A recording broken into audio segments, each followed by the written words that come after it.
Bienvenidos hermanos a otra clase sobre el libro de Romanos.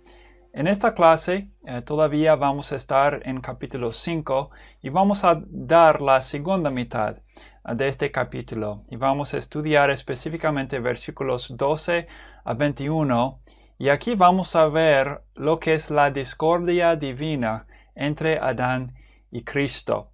Y también en esta clase vamos a dar dos porciones de videos o documentales que creo que les serán muy interesantes. Primero vamos a orar que Dios bendiga nuestro tiempo y luego entraremos en la materia. Vamos a orar. Padre Celestial, te damos las gracias por habernos dado la Biblia, que nos puede hacer sabios y inteligentes espiritualmente. Entendemos y como creo, Padre, que vamos a ver en este pasaje mismo que tus bendiciones son espirituales, pero también tiene que ver con realidades físicas y históricas. Pedimos, Padre, que este pasaje, esta clase nos alumbre para conocerte a ti mejor y mejor entender las Escrituras, para que nosotros seamos edificados y también para que podamos edificar a los demás y poder defender nuestras creencias frente a los que capaz nos desafíen o nieguen las realidades espirituales y históricas. Ayúdanos, Padre, guíanos, danos inteligencia, y esto lo pedimos en el nombre de Cristo. Amén. Entonces, hermanos, estamos en Romanos capítulo 5 en esta clase, y vamos a estudiar específicamente versículos 12 a 21. Y lo que vemos en 12 a 14 es algo de la relación entre el pecado y la muerte. Todos entendemos lo que es el pecado, ¿verdad? Es una transgresión, es cuando rompemos la ley de Dios. Con nuestras acciones, hasta en nuestros pensamientos, nosotros somos responsables ante Dios, y como Romanos 3 pone en claro que estamos destituidos de la gloria de Dios. Pero es la gracia de Dios y el amor de Dios que nos alcanza en la persona de Jesucristo, y en Él podemos encontrar perdón y restauración y esperanza de gloria futura. Y a causa de lo que Dios ha hecho en Jesucristo, como vimos en la clase anterior, el gloriarse no se detiene. Pero ahora vamos a enfocarnos un poco más en las razones históricas y jurídicas de la maravilla que se menciona en versículo 8. Versículo 8, muchos de nosotros lo tenemos memorizado, y dice: Mas Dios muestra su amor para con nosotros, en que siendo aún pecadores, Cristo murió por nosotros. Entonces, aun cuando estuvimos en nuestros pecados, enemigos de Dios, Cristo murió para ganarnos, y así nos mostró el amor de Dios. ¿Por qué? ¿Y cómo?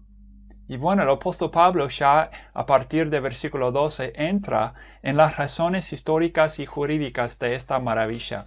Y lo que vemos en versículos 12 a 14 es la relación entre el pecado y la muerte. Hay una relación estrecha entre estas dos realidades. Ahora, la muerte resulta del pecado. Y este pecado entró en el mundo por un hombre. Si nosotros regresamos al principio de la Biblia en Génesis 3, ahí leemos que el primer hombre, Adán, fue responsable de escuchar la voz de su mujer, y los dos entraron en pecado y los dos eran culpables. Pero claro, el pecado entró en el mundo por medio de la transgresión de él, quien es nuestro padre, el primer hombre, Adán. Y así nos explica este pasaje, es que la muerte pasó a todos los hombres.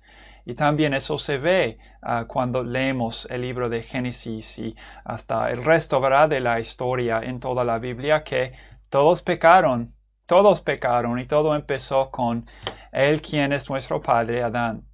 Y dice: por cuanto todos pecaron. Entonces, la herencia, el hecho de que hemos heredado, ¿verdad?, esta naturaleza pecaminosa, se prueba por el hecho de que todos pecan. Alguien puede decir: no, pero era el pecado de Adán y yo no debo ser culpable. Pero probamos el hecho de que somos culpables por el hecho de que pecamos. Entonces Él es como nuestra cabeza representativa, pero también esa naturaleza nos fue pasada a todos nosotros. Y alguien dice, pero no quiero que Dios me haga responsable. Entonces, no peques. Pero todos hemos pecado. Así que todos somos culpables. Esta herencia se prueba así. Y probablemente cuando habla sobre heredar, ¿verdad? Esta pecaminosidad que empezó en el Adán, probablemente refiere a una herencia física y espiritual. Porque la muerte es física y la muerte es espiritual también. Por ejemplo, cuando Adán pecó, Dios dijo en el día en que coman, ciertamente morirán. Y ellos murieron ese día espiritualmente. Su relación, que antes era abierta con Dios y muy disfrutable, ya hubo un broche o una división entre Adán y Dios. Y murieron espiritualmente con tiempo, murieron físicamente. Si nosotros dividimos la naturaleza de esta herencia que tenemos en Adán, fácilmente podemos entrar en errores. Por ejemplo, decir que la herencia de pecado es una herencia física nomás, ya no vamos a entender nuestro estado espiritual muy bien. O si decimos que la herencia que tenemos en Adán es espiritual, ya vamos a buscar explicar la muerte física de manera que sea errónea o no bíblica. Probablemente refiere a una herencia física, porque todos morimos, y espiritual, que antes de conocer a Cristo somos muertos espiritualmente. El pecado, aun cuando no se conoce como pecado, es la razón por la muerte. Eso se da a entender en versículos 13 a 14. Dice, pues antes de la ley había pecado en el mundo, pero donde no hay ley no se inculpa de pecado. No obstante, reinó la muerte desde Adán hasta Moisés, aun en los que no pecaron a la manera de la transgresión de Adán, el cual es figura del que había de venir. Entonces el pecado, aun cuando no se conoce como pecado, es la razón por la muerte. Abraham y sus descendientes no tuvieron la ley antes de Moisés. Entendemos ese hecho, ¿verdad? De que la ley, los primeros 5 libros de la Biblia, Dios nos la dio por medio de el ministerio de Moisés. ¿Y antes qué hubo? Bueno, hubo lo que Adán y Eva dijeron a sus descendientes y lo que sus descendientes dijeron a sus hijos también. Era algo de la ley moral, pero Dios detachó su voluntad, la voluntad divina, en lo que le dio a Moisés. Y antes de Moisés no hubo ley, capaz algo de la ley oral, pero claro, la ley vino por medio de Moisés. Eso significa entonces Abraham, el padre de Moisés, ¿verdad? Y sus descendientes no tuvieron la ley mosaica.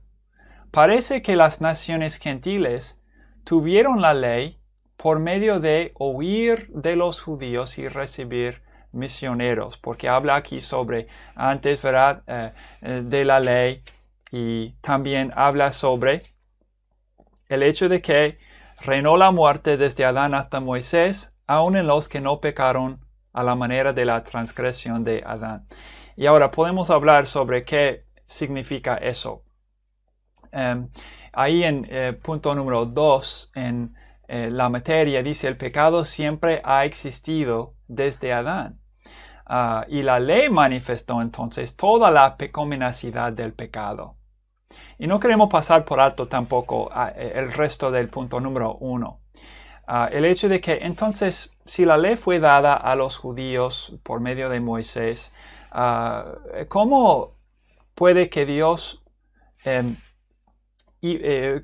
cómo era el resto del mundo responsable ante de Dios? Porque es la ley que detacha la voluntad divina, detacha lo que es pecado y lo que no es. Entonces, si la gente no la tiene, ¿cómo pueden saber? ¿Cómo pueden agradar a Dios? ¿Cómo pueden obedecerle? Bueno, Romanos 1 dice que ya la voluntad divina está escrita hasta algún punto en nuestros corazones. También oralmente, porque todos hemos descendido de Adán y Eva, Era posible que la gente supiera algo de sus principios, sus orígenes, la voluntad divina por medio de, ¿verdad?, comunicárselo oralmente. Pero leemos, hermanos, sobre historias interesantes que nos indica cómo la gente que no tuvo la ley también supo algo de Dios por medio de los judíos que sí tuvieron la ley. Por ejemplo, voy a leer 1 de Reyes 10 y versículo 1. Habla sobre la reina de Sabá, ¿verdad? Dice, oyendo la reina de Sabá la fama que Salomón había alcanzado por el nombre de Jehová, vino a probarle con preguntas difíciles. Y luego al ver la sabiduría de Salomón, que también él la pidió de Dios, y Dios se la concedió, ella termina bendiciendo a Jehová por la sabiduría de Salomón, la grandeza de su reinado. Dice en versículo 8, bienaventurados tus hombres, dichosos estos tus siervos que están continuamente delante de ti y oyen tu sabiduría. Jehová tu Dios sea bendito. Entonces, ¿cómo supo esta reina de otra tierra de Jehová? Por medio de sus siervos los judíos. Y la historia judía es así. Ellos no cumplieron con la voluntad de Dios en serle fieles y dar el evangelio, las buenas noticias de Jehová a todo el mundo. Fracasaron en eso. Pero igual vemos Dios trabajando, obrando para que las demás naciones que no tuvieron la ley supieron algo de la ley. Por ejemplo, Jonás. ¿Qué pasó con Jonás? Jonás era un profeta no muy dispuesto a obedecerle a Dios porque odió, parece, a los de Nínive, una nación muy cruente. Y él preferiría que todos murieran bajo el juicio de Dios. Pero Dios quería perdonarles, restaurarles. Y Jonás por fin les fue y la gente se arrepintió. Entonces vemos estas historias de cómo Dios quería alcanzar a las demás naciones con las escrituras. Y muchas veces los judíos no eran dispuestos, pero igual vemos que Dios tuvo este deseo de alcanzarlos aún a la gente que no tuvo la ley. Por eso todo el mundo era responsable ante de Dios. Había gente, dice, ¿verdad?, este pasaje, que había gente que no pecó a la manera de la transgresión de Adán. Y podemos preguntarnos, ¿qué significa eso? Que no pecó según la transgresión de Adán. Y bueno, ¿qué pasó con Adán? Adán anduvo con Dios como nosotros no hemos podido andar. Podemos conocer a Dios por medio de Jesucristo en estos tiempos, pero él anduvo personalmente con Dios, lo conoció personalmente. Habló con Dios en el huerto, ¿verdad? Dice los primeros capítulos de Génesis. Pero Dios le dio un mandamiento muy específico, que no coman. Bueno, a las demás personas Dios no les dio un mandamiento específico hasta que llegó Moisés, a quien Dios le dio toda la ley, especificando, detallando la voluntad divina. Entonces, cuando la gente pecó contra Dios, no era conforme a la transgresión de Adán, que había recibido mandamiento específico de Dios de hacer esto y no hacer esto. Entonces, el apóstol Pablo habla sobre esa etapa cuando la gente no tuvo un mandamiento específico de Dios antes de tener la ley que especificó la ley, la voluntad divina. También la gente era responsable. ¿Y cómo podemos saber? Por preguntarnos, ¿dónde está esa gente? Bueno, toda esa gente murió. Y la muerte es resultado del pecado, que es evidencia de que aún antes de tener la ley, gente sin la ley también pecó porque toda esa gente que queda muerta. Entonces, bueno, podemos hacernos esta pregunta. Algo que es claro de estos versículos es que la muerte resulta del pecado.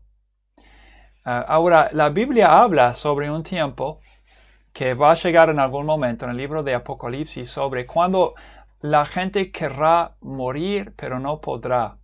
Es un versículo muy interesante y admito que aparece en capaz el libro más difícil de entender en las Escrituras, el libro de Apocalipsis. No es imposible entenderlo, pero es desafiante. Hay un versículo en capítulo 9 de Apocalipsis 6 que dice: y en aquellos días los hombres buscarán la muerte, pero no la hallarán. Ansiarán morir, pero la muerte huirá de ellos. Una pregunta interesante. En días en que muchos están negando la veracidad de las Escrituras o el hecho de que la Biblia nos da una historia verdadera del mundo, si no podemos confiar en la historia bíblica, nuestros orígenes, por ejemplo, difícilmente podremos creer lo que la Biblia nos dice en cuanto a nuestro estado espiritual y todo lo que dice sobre la importancia de conocer a Jesucristo y todo eso. Pero sería interesante conversar sobre esta relación entre el pecado y la muerte. ¿Sería posible que los hombres borraran la muerte sin solucionar los pecados? Ahí entendemos la resurrección, que Cristo venció la muerte porque era perfecto y por medio de él también nosotros podemos vencer el pecado hasta la muerte en esperar la resurrección de los justos. Pero ahí quiero presentarles, hermanos, algunos de ustedes lo van a recordar que hace tiempo cuando tuvimos una conferencia sobre la tecnología presentamos este video evangelístico sobre hacia dónde nos lleva la tecnología. Porque bastantes ya están hablando sobre la posibilidad de tratar la muerte como si fuera una enfermedad. Dentro de algún tiempo la podremos solucionar para que los que quieran vivir más tiempo hasta indefinidamente podrán. Es muy interesante, no sé si corresponde a lo que leímos en el libro de Apocalipsis, pero puede.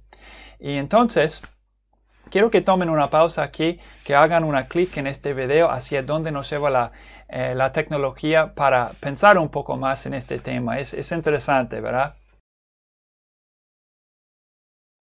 Bueno, espero que lo hayan hecho y así vamos a seguir con lo que nos enseña este pasaje. Luego podemos considerar la relación entre Adán y Cristo, porque Adán nos representó en su pecado y así todos hemos heredado este estado de muerte espiritual y físico también. ¿Qué es la relación entre estos dos hombres? Bueno, justo vimos un video, pero yo quiero que ustedes también consideren algo de un documental que fue hecho de recién. ¿Es Génesis historia o es historia confiable, verdadera? Y aquí voy a mostrarles una selección nomás de este documental, pero también abajo en la caja de descripción habrá un enlace a ver el documental entero. Dura unos 1 hora y 40 minutos, bastante largo, pero hermanos, muy edificante, muy bíblico y muy científico también. Si tienen el tiempo sería muy bueno verlo, pero aquí les presento una selección de una conversación que tiene el que hace las entrevistas con las varias personas del Tackett y un hombre que se doctoró en la teología. Tratan este tema de la importancia de la naturaleza de Adán como un hombre que realmente existió.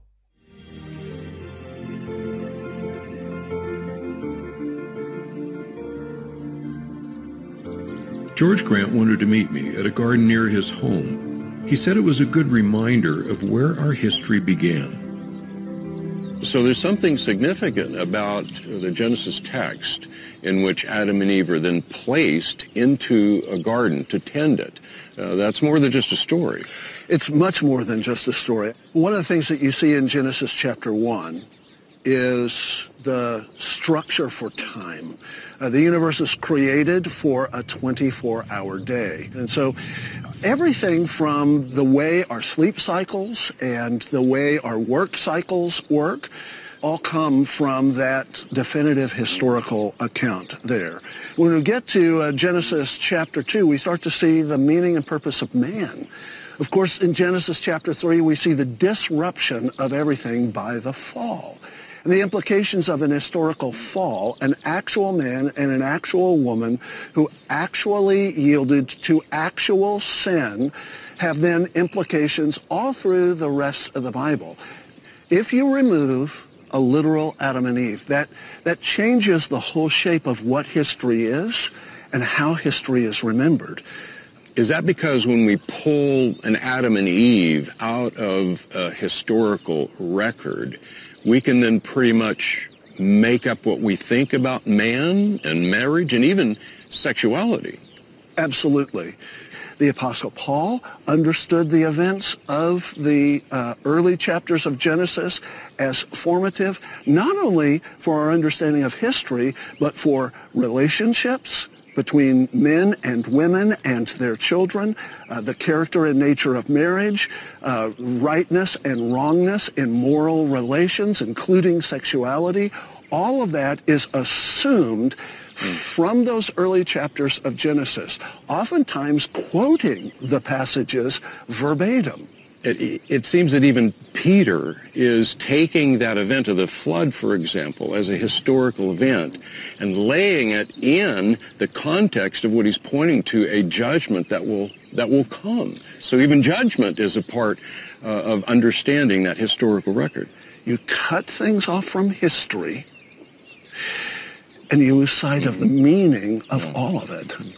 I think most Christians, when we talk about, for example, the life of Christ, those are understood to be historical accounts. Right. Why is it that when we look at the account in Genesis, that we have a tendency not to want to do that?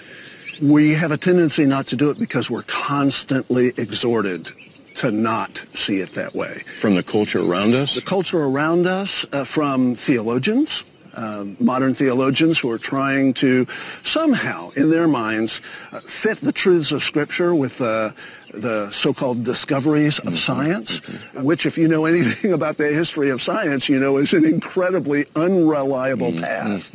So we're constantly bombarded with this message that we have to adjust our view. But I think there are a lot of Christians who have a sense that the historicity of Genesis is just not that important to their Christianity. I think we've been sold a bill of goods on that. When you somehow make those chapters a different category altogether and non-historical, what are you doing to all of the rest of the Bible? The Bible that assumes that it's true, the Bible that treats it as historically true, the Bible that refers back to all of the characters that are there. Does that then negate the whole of the Bible? Well, yes. And that's exactly what the strategy was of the higher critics in the 18th and 19th centuries. They knew if you could somehow attack the first 3 or the first 11 chapters of Genesis, you've done away with the whole thing. Well, George, all of this brings us back then to the notion that the history that's recorded in Genesis, or any true history at all, is critical for us in terms of understanding what's going on around us. Yeah, in fact, it reminds us of how important history is in anchoring all of the other human disciplines. It is history that helps to inform science so that science can begin its journey of discovery in the world. So what history does is it tells us what happened. Then what science attempts to do is it asks the question, well, how did it happen? And then it begins to explore the how, the mechanics, the structures that were present in those events. If you try and reverse that, if you try and make science saying what actually happened, then you wind up having a worldview that is constantly shifting where nothing is certain. And moral relativism is the necessary outcome. And God has given us that bedrock. He's given us that foundation in that historical record. He's given it to us in that historical record, going all the way back to Genesis chapter 1 and the garden. Aquí en Romanos, hermano, capítulo 5, ya lo leí, pero voy a leerlo una vez más. Versículo 14 dice, no obstante, reinó la muerte desde Adán hasta Moisés, aun en los que no pecaron a la manera de la transgresión de Adán, el cual es figura del que había de venir. Algo que es muy obvio es que se supone aquí que hay una relación entre Adán y Cristo, el que había de venir, ¿verdad? Y los dos son fundamentales en entender nuestro estado espiritual y la necesidad que tenemos para ser restaurados y salvos. Entonces, se supone que Adán era un hombre histórico, realmente existió, era el primer hombre. Y se supone obviamente que Jesús también es el segundo Adán, quien puede representarnos para que seamos justificados. Hay dos presuposiciones entonces. Primero, Adán y Jesús eran personas históricas, realmente existieron. Hoy en día mucha gente niega el hecho de que Adán realmente existió, era una persona histórica, y ni que hablar de que él nos representa en el sentido de que hemos heredado una naturaleza pecaminosa. Menos gente niega el hecho de que Jesús existió, porque eso pasó solamente hace 2000 años. Adán probablemente hace entre 6 y 7000 años. Pero la gente desafía la idea de que Jesús también era una persona histórica. Dicen que era un buen hombre, pero no hizo los milagros que se cuentan en las Escrituras. Y la evidencia que tienen para poder decirlo así, no la tienen. La mejor evidencia que tenemos de que Jesús hizo todo lo que hizo y era quien realmente dijo que era, son las Escrituras mismas, escritas por los que lo conocieron, los que anduvieron con él, los que experimentaron su ministerio. Hermanos, esta es la evidencia mejor que tenemos para conocer a Jesús. Adán y Jesús eran personas históricas. Y Adán era el primer hombre tal como Génesis lo presenta. Son dos presuposiciones que se hacen en este texto. Y dice que Adán era figura del que había de venir. Jesucristo, descendiente de Adán y representante legítimo de la raza, pudo poner en revés los efectos de la caída. Tal como todos nosotros hemos nacido, porque Adán realmente existió, descendimos de él, precisamos otro representante para poder justificarnos, y Jesucristo es la persona. Adán produjo la transgresión, mientras Jesucristo produjo el don. Entonces vamos a leer versículos 15 a 19 que profundiza en este tema. Dice versículo 15, pero el don no fue como la transgresión. Entonces el don vino de Jesucristo, la transgresión vino por medio de Adán. Porque si por la transgresión de aquel uno murieron los muchos, abundaron mucho más para los muchos la gracia y el don de Dios por la gracia de un hombre Jesucristo. Y con el don no sucede como en el caso de aquel uno que pecó. Porque ciertamente el juicio vino a causa de un solo pecado para condenación, pero el don vino a causa de muchas transgresiones para justificación. Pues si por la transgresión de uno solo reinó la muerte, mucho más reinarán en vida por uno solo, Jesucristo, los que reciban la abundancia de la gracia y del don de la justicia. Así que, como por la transgresión de uno vino la condenación a todos los hombres, de la misma manera por la justicia de uno vino a todos los hombres la justificación de vida. Porque así como por la desobediencia de un hombre los muchos fueron constituidos pecadores, así también por la obediencia de uno los muchos serán constituidos justos. Aquí vemos entonces la relación entre el don, que es la gracia de Jesucristo, y la transgresión de Adán. El don, dice, no es como la transgresión, porque el don nos ofrece la restauración en vez de la condenación, la que tenemos por medio de haber descendido de Adán. Y con el don no sucede como en el caso de Adán. ¿Y qué significa eso? Bueno, primero podemos decir que el juicio vino a causa de un solo pecado para la condenación. Entonces, ¿qué es el desarrollo aquí? ¿De qué cosa habla? Habla sobre el hecho de que lo que tenemos en Adán empezó con un solo pecado. Habla sobre el hecho de que Adán se rebeló contra Dios en el huerto. Y eso resultó en juicio. Se lee todo en el capítulo 3 de Génesis. Dios los juzgó y ahí nuestra raza empezó a experimentar el dolor, el sufrimiento. Y todo eso terminó en la muerte. Y como Adán y Eva tuvieron a muchos descendientes, todos hemos descendido de esta primera pareja, eso resultó en muchos condenados. Un solo pecado, luego juicio y muchos condenados. Y ahí en este contexto entró el don de Dios. El don vino a causa de muchas transgresiones cometidas por los muchos condenados para justificación.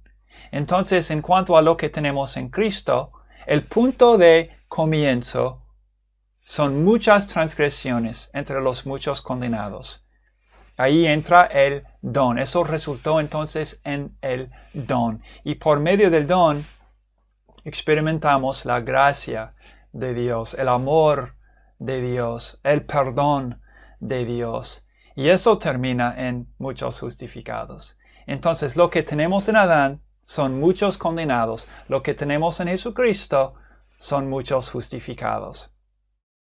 Y el don y la transgresión se asemejan en el sentido de que los dos son provistos por un miembro de la raza humana.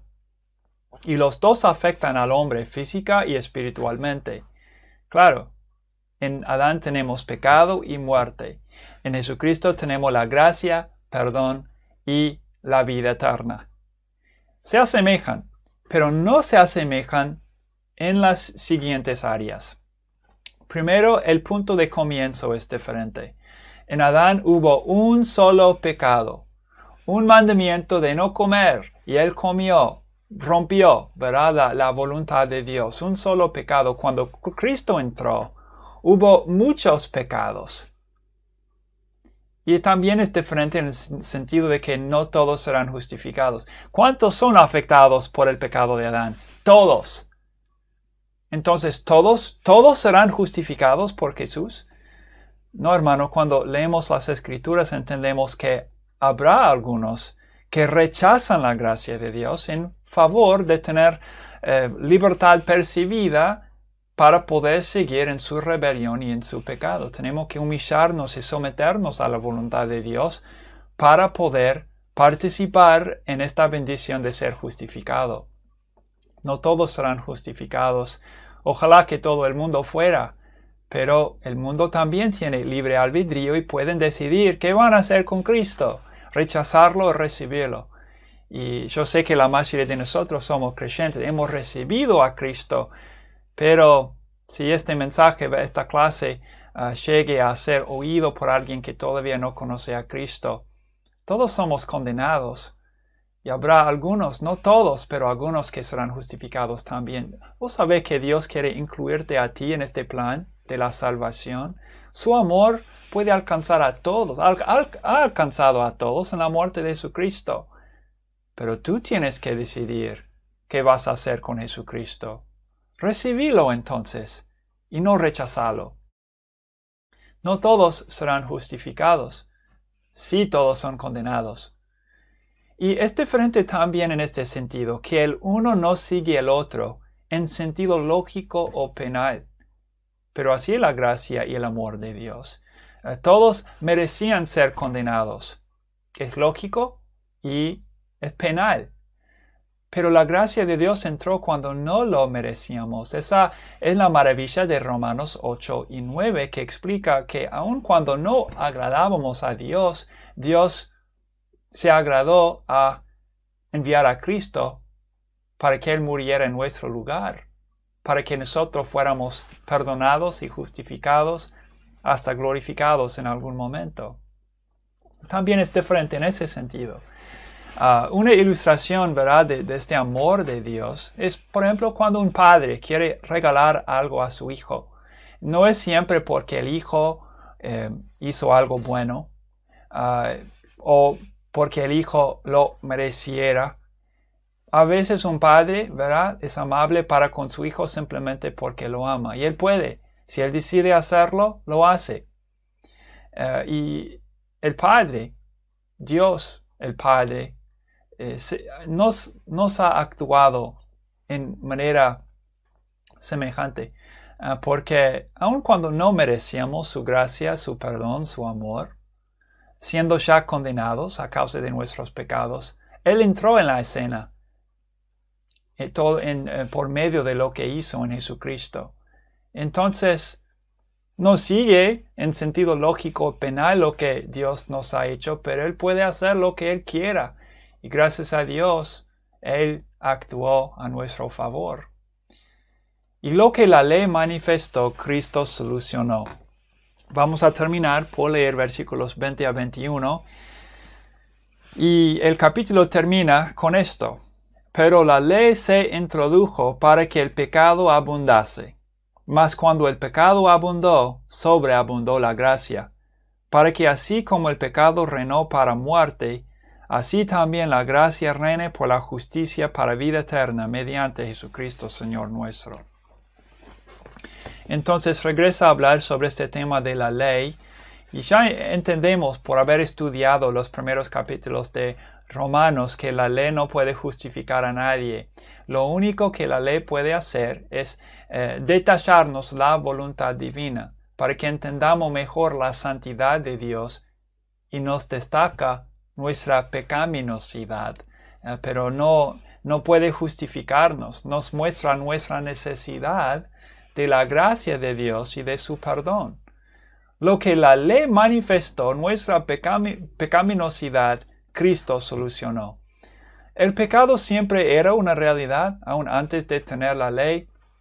Traté de explicar eso al principio de esta clase, me costó un poco, pero el punto es que el pecado siempre era una realidad. Pero la ley fue dada para resaltarla y preparar al mundo para Cristo. Y este pasaje dice que la gracia sobreabundó.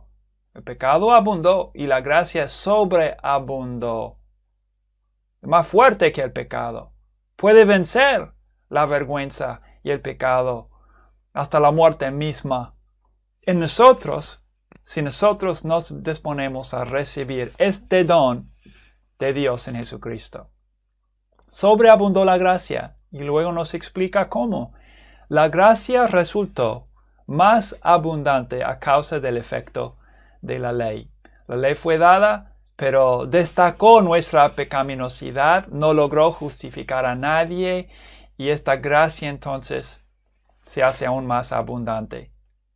Como la gracia no sigue en sentido lógico o penal, también en ese sentido es sobreabundante. No es lo que se podía esperar, pero es lo que Dios hizo porque nos ama y es bueno.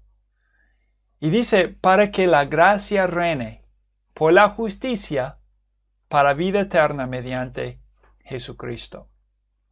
Entonces la gracia de Dios nos justifica y es la gracia de Dios que resulta en la vida eterna. Bueno, hermanos, este pasaje es profundo y yo les admito que me cuesta un poco como maestro explicar estos principios, pero estoy seguro que al leer otra vez este pasaje, tomando en cuenta todo el contexto que le rodea, que podrán entenderlo con más facilidad. Que Dios los bendiga por haber dado esta clase y hasta el final.